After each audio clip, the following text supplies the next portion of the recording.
Beginilah suasana di Simpang Surabaya. Karena baru saja tadi selesai menyaksikan takbir akbar untuk menyambut Hari Raya Idul Adha.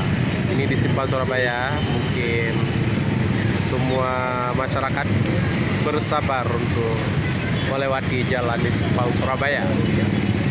Beginilah suasana di Simpang Surabaya. Tapi kendaraannya tetap bersabar dan berjalan lancar. Mudah-mudahan selamat sampai ke tujuan dan sampai ke rumah tempatnya masing-masing. Semoga Allah memberikan rahmatnya kepada kita semua. Amin ya rabbal alamin. Inilah di Simpang Surabaya sibuk. Ini semua tetap bersabar. Semoga macet ini cepat terselesaikan. Dengan ada kesabaran pasti macet itu selesai dengan sebaik-baiknya.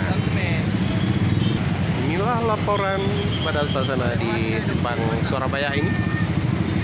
Pada saat ini, ini sudah mau selesai untuk kemacetan karena semua masyarakat dapat bersabar.